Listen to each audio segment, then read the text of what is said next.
Hello, everyone. This is Howard Fox, and welcome back for another episode of the Outdoor Adventure Series, the podcast that celebrates individuals and families, businesses, and organizations that seek out and promote the exploration, stewardship, conservation, access, and enjoyment of the outdoors. Paul Whitten is our guest today. Paul is a Nashville historian, military veteran, and founder of Nashville Adventures. His passion for history, storytelling, and public engagement led him to create a tour company that brings the rich history of the Music City to life. Paul, it's a pleasure to have you on the podcast. Welcome. The pleasure is all mine. And I tell you, Howard, you can't beat that introduction you just gave. I just wish can I walk into a room and that just be on the speaker every room I go into? I love it. I absolutely love it. Feel free to use that. I mean, you can kind of lift that and those would become your speaker notes wherever you go to just speak. Want to make sure it's not copyrighted, is it? I don't owe you a nickel every time I do. It's my words. It's my words. Love it. We're good. Love it. By the way, I think I got Nashville correct behind me. Did I do okay? That's right. I look, and that's the Pinnacle building right there. The best building is right behind you. I can't see it. That is the beautiful Batman. There it is right there. The Batman with that building. Slight angle. We're not that smart over here. Looks a lot like the Batman cowl, so that's kind of his origin point. Yeah, the AT&T building technically, but it's called the Batman building. Cool. Now, there's a lot of bridges going across that beautiful river.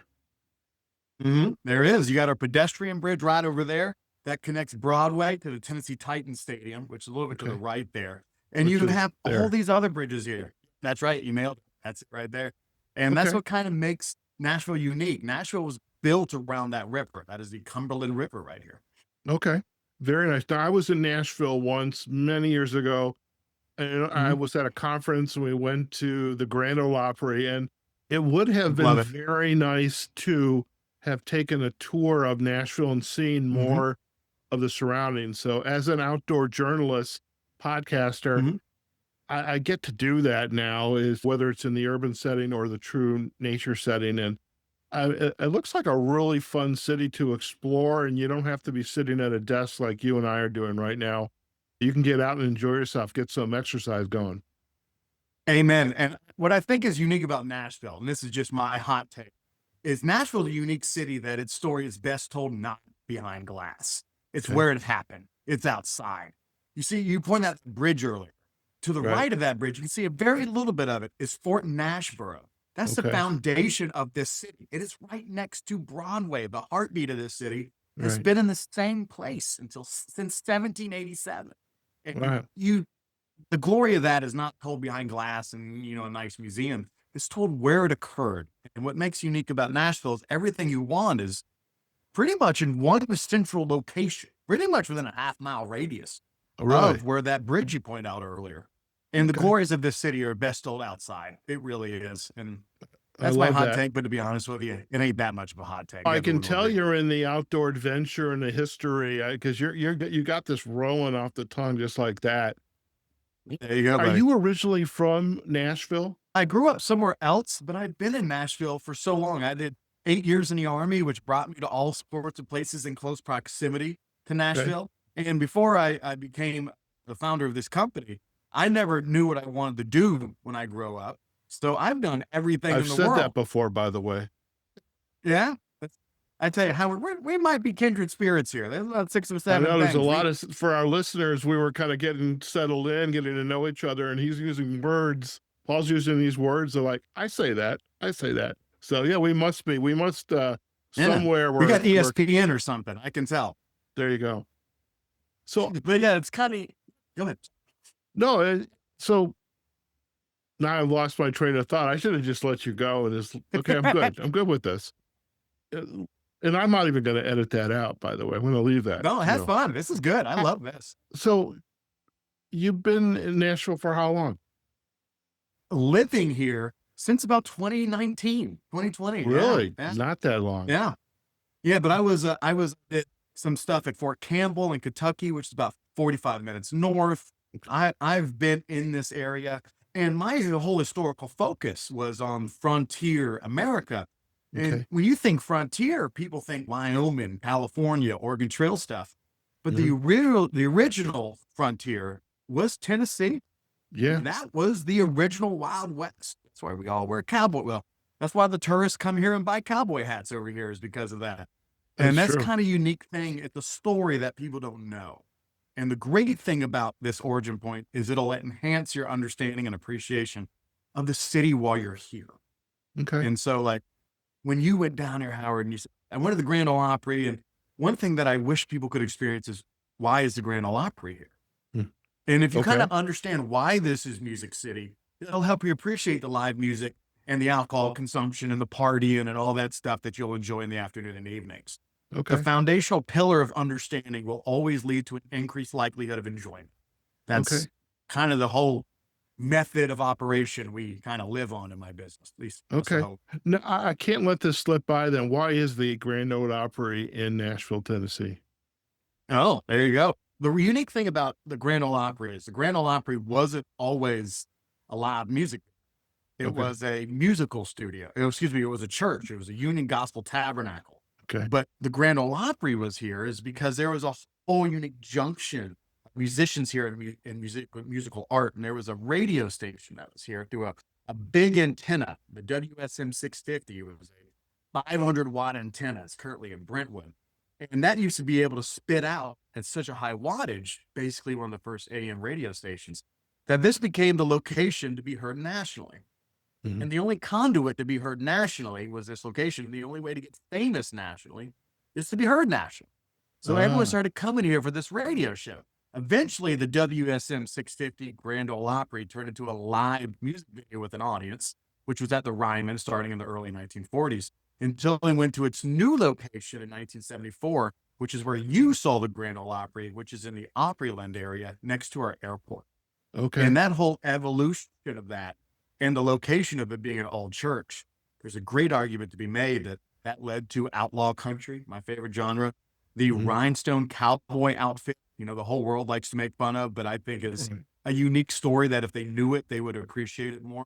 And believe it or not, Broadway, as we know it, exists because of the Mhm. Ryman and the Grand Ole Opry's location. It's a string of connections that is elusive to many. It's very interesting, and the story truly resonates.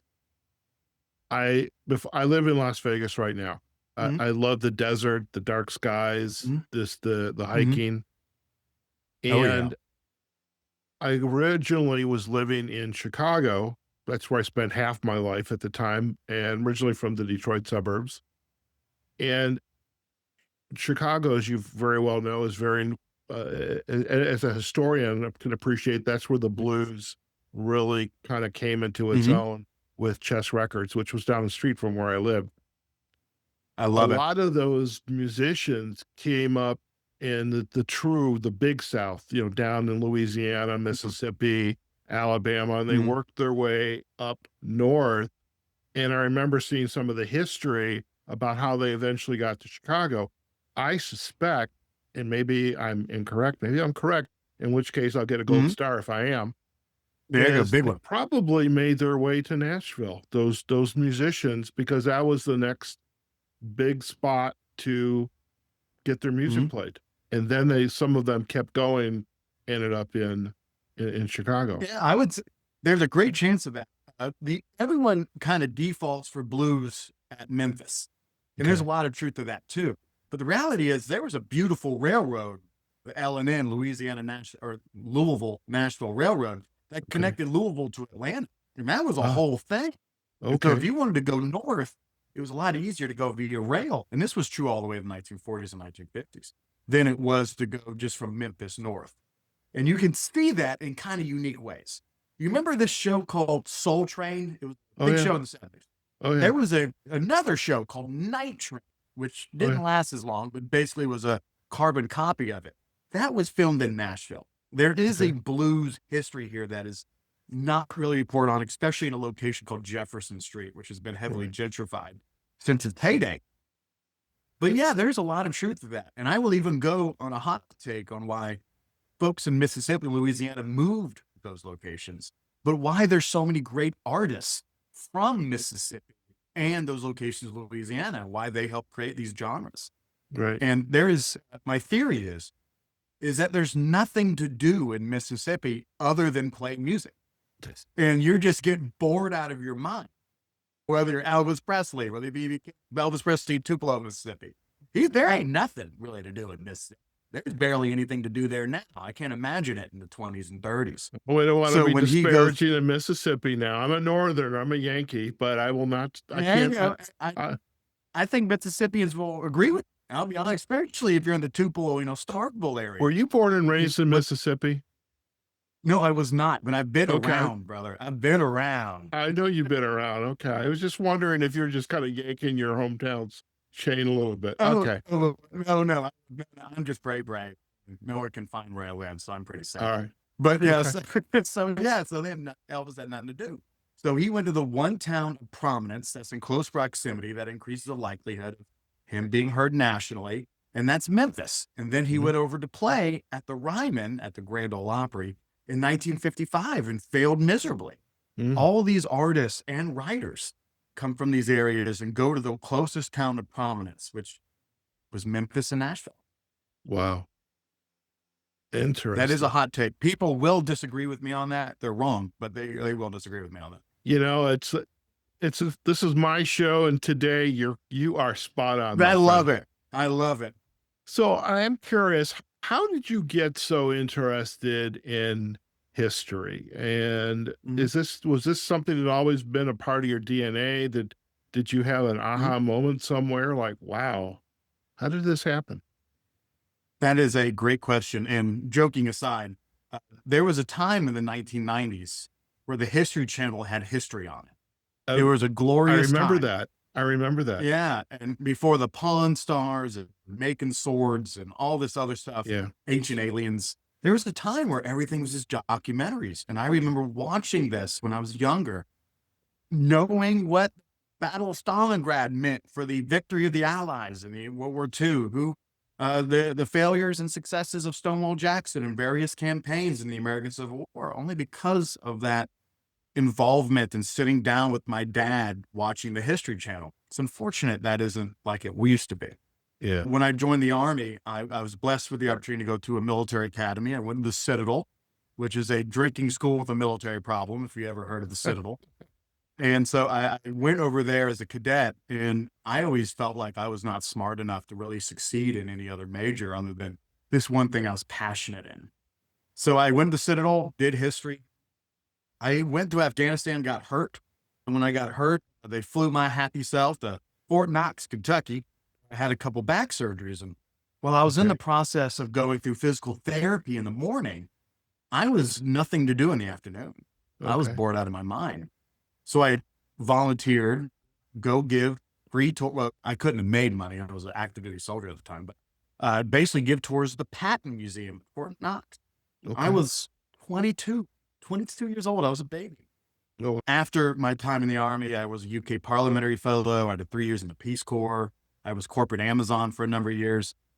Every job I went to try to find my dream job, I looked back and said, what was the thing I enjoyed the most? I was giving tours at Patton Museum. Man, I walked in the Palace of Westminster for a living, and I looked more fondly at walking around with a group of strangers, showing them Patton's pearl-handed revolver. And I just loved it, and that stuck with me. After Amazon, and I survived Amazon for 4 years, and that was, most people don't reach that limit. And I got an opportunity to be a pretty picky person. And I said, I'm going to start my own business and do what I want to do the rest of my life. Okay. Started this thing with $3,600, and we're doing fairly well. And I think that's because we maintain that standard of we're the history nerds you want to have a beer with. We're the guys we're not librarians. We're going to take you to places, alleys you don't even know exist or necessarily don't even think you want to know about, but you will gain appreciation and you'll have a blast doing it. That is the way we operate and our differentiation point. How did you settle on Nashville and creating Nashville Adventures? What was that moment? Did you get an epiphany or a dream, or somebody said, I love it, boy, you got to go to Nashville? There you go. So I went from corporate Amazon, New York City, and COVID hit, and there was a mass exodus out of Amazon. And there's 2 other headquarters. One was in Seattle, Washington, and one is in Nashville. I knew I was never going to be emperor of Amazon. That was never going to happen. So I chose Nashville, and no state income tax. So check on that. So I went over to Tennessee, and while I was with Amazon for that last bit of time, I got every library book. I read everything there could be about Nashville. While I was very strong academically on the frontier era, I wanted to be just as strong, if not stronger, on Nashville history and Civil War history and all these kind of things. And that was basically my part-time job for a good year. And then when I was ready to jump, I felt like I had enough of an intellectual, borderline academic understanding that I could launch this thing halfway decent. And that proved to be the case. But a lot of it was luck. Nashville, it was I hit that Venn diagram and I hit right in the middle where opportunity and ability kind of met. Okay. Now, is Nashville Adventures, is this your baby and you have a team working with you? Do you have partners in crime? Oh, great question. Yes and yes. So Okay. we're veteran owned, operated, and majority staffed. And there's a reason for that. Sure. I deal best with people who kind of act like me and talk like me. And it doesn't matter what race, gender, whatever you are. If you're in the military, more than likely I can get along with you very well. Oh, yeah. When we're all together, we're walking HR nightmares, but we also give the best tours in the city, Nashville, when we do it. Sure. And so we got a number of employees, we got an operations guy, we got a number of tour guides, we got people who are in 5th Special Forces Group work with us, 10th Special Forces Group gets tours with us. And the whole thing is like, you're going to get paid well, you're going to have fun, and in 2 hours, you're going to have more fun working than you've ever had before. And that fun is contagious. That's why people go back to us and work with us so much. Sure. And you get some good exercise just walking around and the city. I like that part. I could use that. I'm not military, but I did work for the Veterans Administration many years ago. But oh no, that was yeehaw. Yeah. How was that? That was an interesting experience. But I will say though, with the fact that you're veteran owned, you're bringing veterans in to work with you, being a part of that community, and it's a great way to give them jobs out of service. That's a big. I'm an executive coach, career coach when I'm not podcasting, and I always look at being the veteran as, remember the movie Willy Wonka and the Chocolate Factory? Being in the military is like a golden ticket, and some people don't realize that. It's like you got instant 100%. Family wherever you go. There is no better method of entering the middle class efficiently with limited funding than joining the military. And I tell people don't realize that if you want a secret way of just getting into the stratosphere quickly, go into a job that has a clearance, get an expertise, prove that you can show up on time, wear the clothes you're supposed to wear, and be respectful when you need to be. And you can literally launch to the moon. There's opportunities there that you would never get at 18, 19, 20 that the military can give you. I love it. If I could go back in time, sometimes I wish I could, I would definitely have gone into the military. It's wonderful. So let's talk about Nashville Adventures. It's been around just a couple of years now, 6, 7 years. That's right. And what are the and I want to go to your website in a little bit, but give us a taste first of what are the range of adventures? And this is the Outdoor Adventure Series, so we got to somehow check a box here, Paul. What are the range of opportunities that visitors have when they come to Nashville and they say, okay, what are we going to do? And they find you on the internet, on a Facebook page, Instagram page. What are the range of experiences that you provide to your customers? Well, everything is moving. And even though it's an urban environment, it's basically hiking. So we started this with a classic history walking tour. Later, we went to a pub crawl, which we partnered with various distilleries around the area, to a ghost tour, which takes you to a grave of a U.S. president, things that you don't even know that's in the city of Nashville, much less in close proximity to Broadway. We do Civil War private tours, which is one of my favorite things in the world to do, and I still do those every time I can, in which we go to these battle sites, and you're climbing up hills, you're doing all sorts of stuff.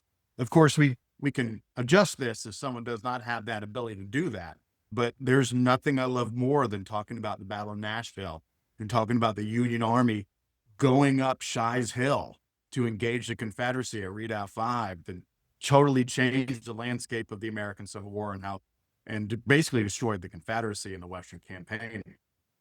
Things like that, you really got to experience. You don't appreciate the Union soldier doing a cavalry charge until you look and go, that's a 35% angle.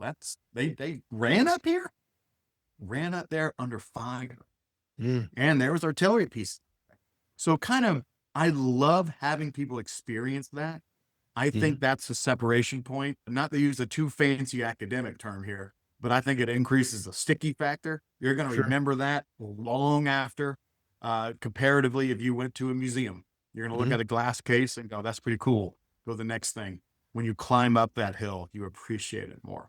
We do everything from that. We've done trolley tours. We have anything and everything. But I think what makes us unique is we are an outdoor adventure. Everything we do is an outdoor adventure, unless they specifically request it not to be at a corporate or private event.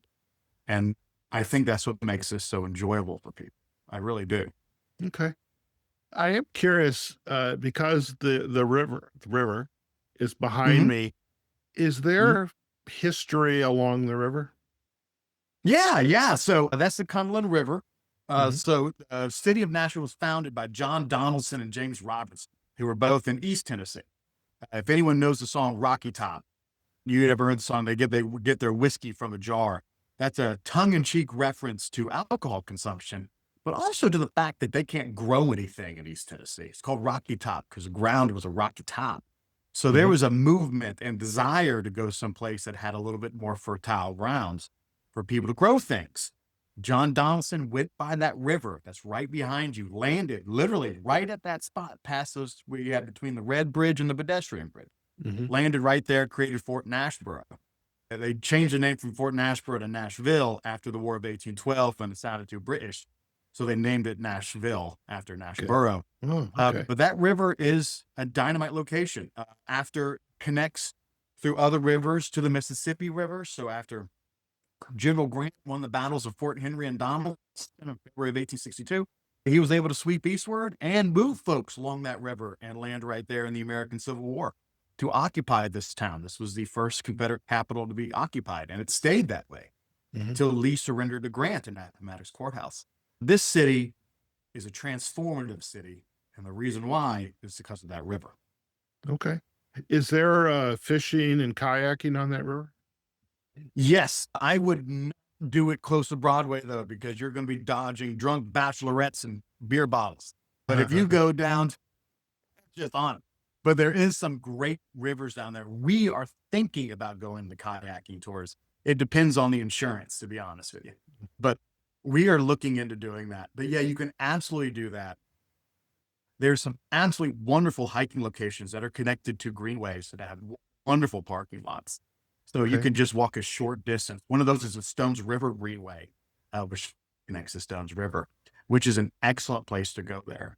But if you do go kayaking on Broadway, you get a better view of Broadway than anywhere else. This is a unique river. It's a northwest flowing river. There ain't a lot of those in the world.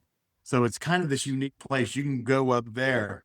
And if you're brave enough to be there during a Titans game, you can kind of sneak and watch the Titans game from the kayak. And that's another little hack for you if people don't realize. Oh, very cool. Yesterday, I was out in Boulder City, which is home of the Hoover Dam, and I was with a company called Evolution Expeditions. They provide kayaking tours along the Colorado River above the Hoover Dam and below the Hoover Dam. There is a Gulf Shores and Orange Beach tourism. That was the destinations down in Gulf Shores, Alabama. I believe it was Orange Beach tourism. They actually took kayakers out with little pads and they did watercolors on the water. I love that. So you have a lot of opportunities to actually put that in your long-term plan. Like, how do we take Nashville Adventures out on the water? So there's people doing it. So, and it just seems like that's a natural, as an outdoor journalist, a podcaster, however I get out on the water, I don't know if I would want to get out in a kayak yet. I have a habit of tipping over, but That's what's my personal issue. But sounds like you're covering soup to nuts. You've got the neighborhoods, the cemeteries, the ghosts, That's the right. Civil War, and hiking, biking, and you've got water available. So you've got everything to provide. And I think that is Mhm. wonderful. I would love, Paul, if you could take us on a little tour of your website, if you're okay. Don't tempt me with a good time, my friend. Let's go. All right. All we need is an adult beverage, but because I know there's some good whiskeys down in your area, but There I am is. going There to is. share my screen. So the miracle of technology. And so right now we should be seeing your page. Look at that beautiful website. Look at All that. that time at AWS paid off. Look at that pretty website. I knew that looked familiar. So tell us a little about what are we looking at? Well, so this is our homepage here. The whole goal of this is I want people to be able to choose between walk-in tours and the private events, which you call VIP adventures. Right. If you go down to our walk-in tours, you'll go down and you'll see a drop down. And what I'm really excited about, wow, that's a handsome man in that blue jam jacket, is we are going to do XR tours. Where's that guy? Starting March 4th. There we go, Okay. right there. And we're going to be the first to really do this in the South. So you were talking about that river earlier. That river at one time froze, and that is Fort Nashville leading his expedition on that frozen river of the Cumberland to create Fort Nashville.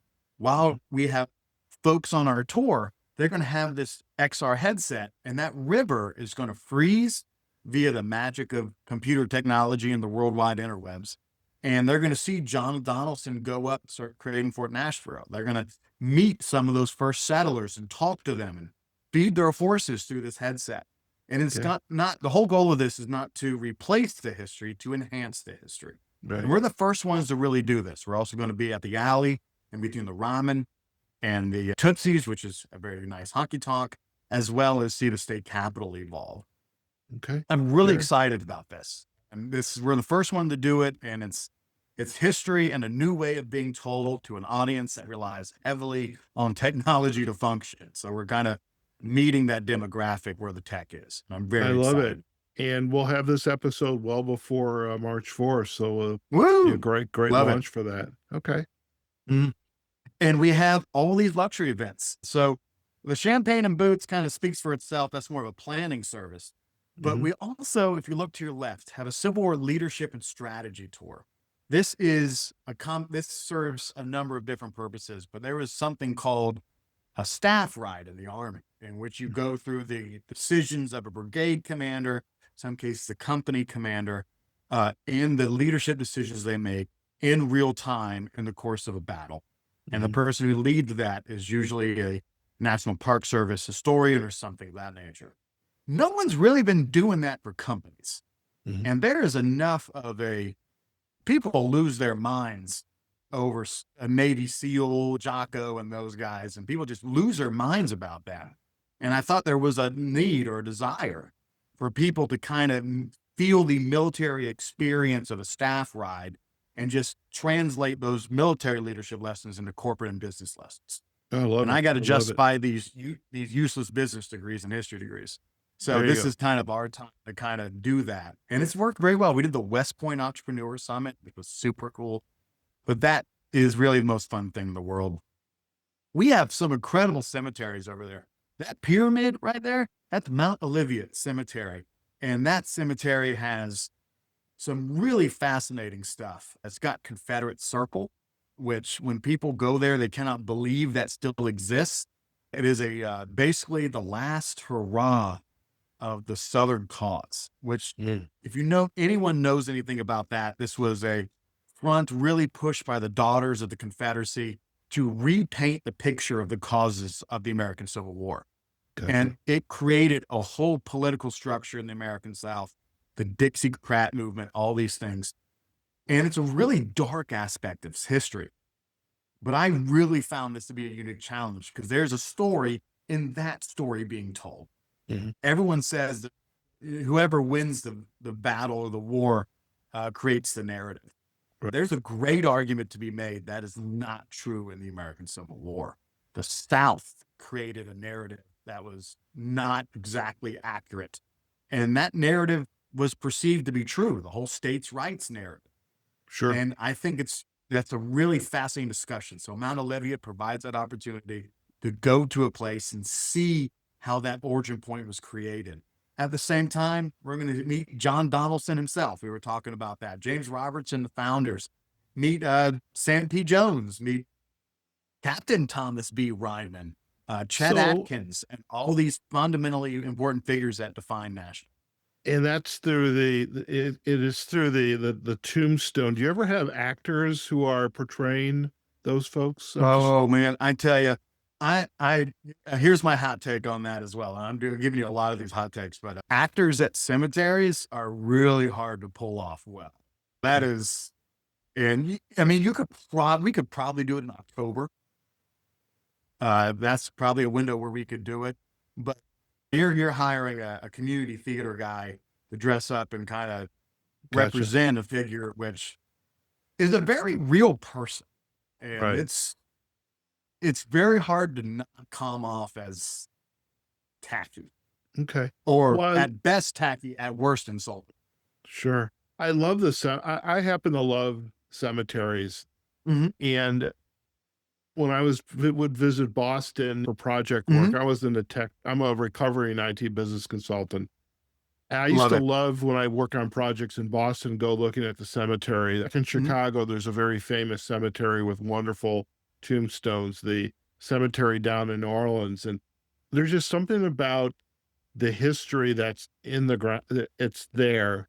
That 100%. There's something about it. It's just like really kind of makes you appreciate where you are today and in the moment, appreciate the people that are buried in that cemetery. And I tell you, I tell people all the time, this is not a Halloween tour. This is a history tour. It is in many ways, these tombstones are art. And this is not something I truly started to appreciate until I got requested. You also do cemetery tours. And I don't know if that's really our shtick. It is absolutely our shtick. I was able to go to Charleston, South Carolina, Savannah, New Orleans, and see how they did these cemetery tours. And it completely changed my mind. You're 100% right. There is a special feeling and a special way to appreciate people's lives when you see and you're at the locations of their cemeteries. Sure. And that is a unique appreciation point that you really can't get any other way. Okay. Anywhere else you'd like us to navigate to on our little tour here? Well, I tell people how all I the use time, that word, by the way, tour. I use that. I like it. So we do everything from history tours, coffee crawls, pub crawls. We do ghost tours. Okay, let me just say, you had me at the word coffee. There you go. Paul, I'm going to make it to Nashville, and I want to go on a coffee morning walk. I'm a coffee guy. I have to be outside to join a cup of coffee. Well, I got to. So the idea of that came from Ben. Ben was a special forces operator. He was in the Army just like 5-6 years ago, where I got out about 10 pounds ago. And he had this idea to do a coffee crawl, and it's January, so our hours are a little bit limited in January. Right. But he had this idea to let's have people experience drip coffee. Let's have them experience other coffee types and go over what makes them coffee. And then at the same time, talk about the history of coffee. Nashville is a huge coffee city. There's a great argument to be made that Nashville is more important than Seattle for the development of blended filter drip coffee being the major drink of consumption in this country. Wow. For example, on Church Street, 2 blocks away from Broadway, you have the old Maxwell House Hotel. That's where that came from. And that's Nashville. Most people have no idea. And that building is the darkest history of any building I know of in Tennessee. And that's another unique talking point as well. Okay. Well, again, I mean, I'm excited because I have a new appreciation when I go back and I visit cities. I love I love London. I love the double-decker bus tour. And when I go to cities now, even here in the US, I want to take that tour. And so, but between your bus tour, the outdoor bus tour and that coffee walk, I'm in. Love it. I'm always looking for my next place to live. I think I could live here. This is cool. Buddy, I tell you, it's an awesome town. I love it. Yeah. So what is new coming up for you with Nashville Adventures? Anything new on the horizon that you can Oh share? yeah. So we got XR tours coming up. We Right. got sightseeing buses that are going to be really neat. You're the Okay. first to hear about this. I've been kind of keeping it secret squirrel for a while, but we are going to have a honky tonk sightseeing bus. And Oh, I wow. am so excited about it. So it's basically what we learned works really well on our walking tours. Okay. Whenever you get walking tours, we find out where they're from and we're going to connect their town to this city. That is Okay. very hard to do well. It's very hard to teach well, but it's Okay. what we do. So when we have this, everyone on the sightseeing bus, we're going to take out the back two seats behind the driver, have a musician be there, whether it be me, Cody, Ben, you name it, any one of us who really want to do this. And we're going to, hey, when Johnny Cash was here and played this song for the first time, and this year it echoed and it created a whole genre, and be able to do that in real time. Or talk about when James K. Polk was inaugurated as governor of First Presbyterian Church. He later became president, who, after the Mexican-American War, got us the state of Texas. Where's my Texan? You're from Houston, right? Be able to make those connections and then do a song about it and really kind of get a connection to the city that they would not get anywhere else or any way else. And I really take pride in that. It's very hard to do well, and it keeps me up at night if we don't do it well, because it's going to be such a brand degradation if we don't do it well. Right. But I'm confident we are, because I got the best guys in the world and we love this stuff. Every one of us this is what we love.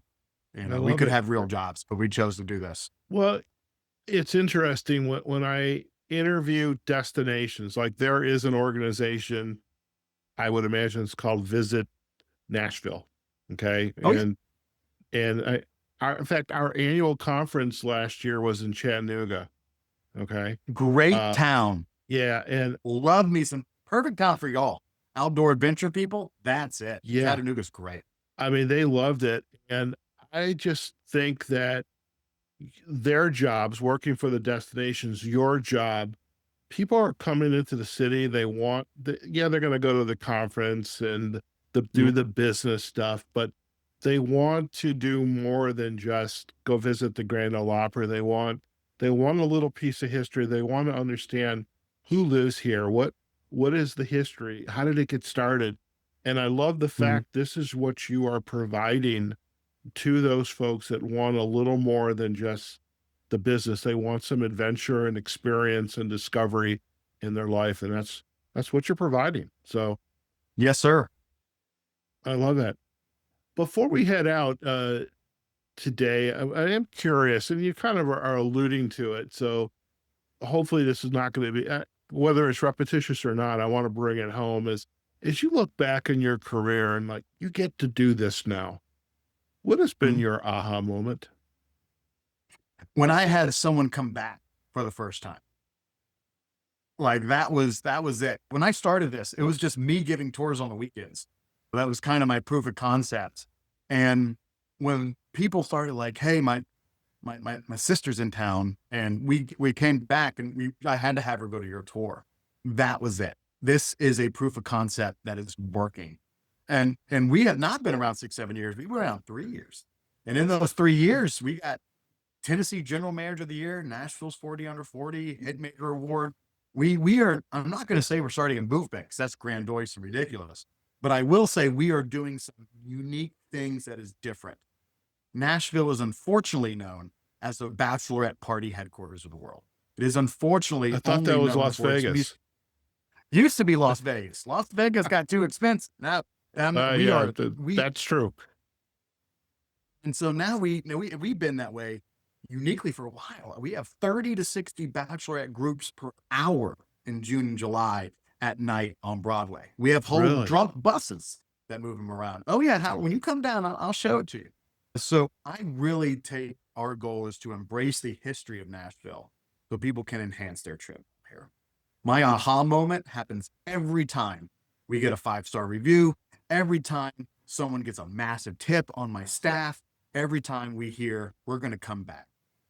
We're not in an industry that gets return customers generally. That's not generally how we operate, but we've been blessed to have a good chunk come back repeat. Well, repeatedly, and I mean, you are in a word of mouth business. I mean, and I Yes, sir. know Nashville, you got the wonderful music, every street corner, great Mhm. restaurants, and now I know you have good coffee. So that's and while you're there, go out on a tour with these guys, and so it's a word of mouth, and I love that. Before we head out, just a reminder for our listeners, where are the best places to go to learn more about you and your team and Nashville Adventures? I love it. Thank you for that final question. So NashvilleAdventures.com. You can find us on Facebook. You can find us on Instagram. You can find us on the TikToks. You can find us on the LinkedIn. So you just Nashville Adventure. We worked enough on SEO that if you type Nashville Adventures, we'll pop up. I promise you. And we are so glad to have anyone who wants to visit us. Music City 15 will get you 15% off your entire order. We would love to have anyone who wants to check out the city. That is fantastic.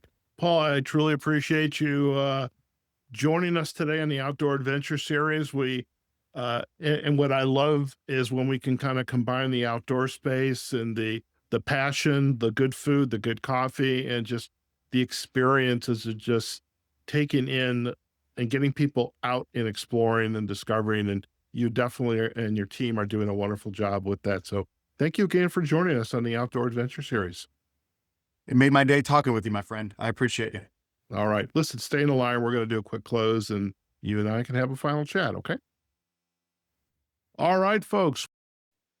We have just been chatting with Paul Whitten. He is the founder and really the inspiration behind Nashville Adventures. What a wonderful way to explore. You're coming for a visit to Nashville, is go out with these guys, whether it's climbing the cemeteries or walking through the cemeteries, learning a little bit about Civil War history, uh, looking at the neighborhoods, and that's out there for you to take advantage of. So if Nashville is on your itinerary, whether it's this year or next year, whenever, long weekend for that matter, definitely check out Nashville Adventures. And we're going to have links to the website, NashvilleAdventures.com, as well as to their links on Facebook, Instagram, and LinkedIn. As for this episode, you'll be able to find us on our website, OutdoorAdventureSeries.com. We are also on LinkedIn and Facebook on our Outdoor Adventure Series pages. The video of this episode will be up on our YouTube channel. And of course, you can listen to this episode wherever you get your podcast from. Okay, folks, wherever you are, whatever you're doing, go out there and have a fantastic day. And we look forward to having you join us on a future episode of the Outdoor Adventure Series podcast. Take care now.